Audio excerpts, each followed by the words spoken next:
శ్రీకాకుళం జిల్లా నర్సన్నపేటలో డ్రైనేజీలు, వీధి లైట్లు, అక్రమ నిర్మాణాలు, డంపింగ్ యార్డ్ తదితర సమస్యలు పరిష్కారం కావడం లేదని సామాజికవేత్త యాళ్ల మల్లేశ్వరరావు విమర్శించారు. అధికారులు క్షేత్రస్థాయిలో పరిశీలన చేసి ప్రజా సమస్యలను వెంటనే పరిష్కరించాలని ఆయన కోరారు.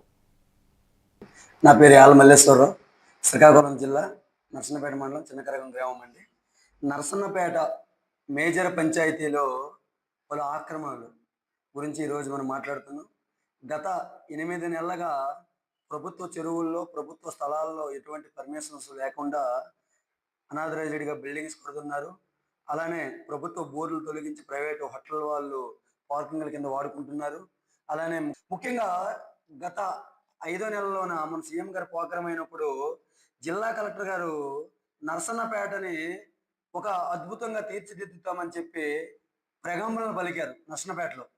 నర్సన్నపేటని బాగు చేసేంత వరకు నేను ఇక్కడే ఉంటానని ప్రగంబలు కలిపిన జిల్లా కలెక్టర్ గారు నేటికి 3 నెలలు గడుస్తున్న నర్సన్నపేటపై కన్నెత్తి కూడా చూడలేదని చెప్పేసి ఈ ఒక ప్రెస్ మీట్ ద్వారా మారుతీనగర్ జంక్షన్ వద్ద ఉన్న చేతి పంపు బోరు తొలగించి ఒక ప్రైవేటు హోటల్కి కట్టబెట్టారు. ఎటువంటి చర్యలు తీసుకోలేదు నేటి వరకు.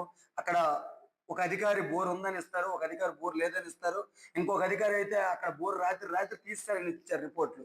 ఒక్కొక్కరు ఎవరికి నచ్చినట్లు వాళ్ళు రిపోర్ట్లు ఇచ్చారు. ఒక్కొక్క అధికారి ఒక్కరం పైన కూడా సమగ్ర విచారణ జరిపి ఆక్రమణదారులకి పై చర్యలు తీసుకొని, అలానే ఆక్రమణకు సహకరించిన అధికారుల పైన కూడా చర్యలు తీసుకోకపోతే రానున్న రోజుల్లో మొన్న గతంలో చూసాం మనము, ఒక 7 ఎంఆర్ఓలు, 12 మంది విఆర్ఓలకి విజిలెన్స్ వాళ్ళు నోటీసులు జారీ చేశారు. అదే విధంగా నా పేరు యాళ్ల మల్లేశ్వరరావు, శ్రీకాకుళం జిల్లా నర్సన్నపేట మండలం చిన్నకరగం గ్రామం అండి.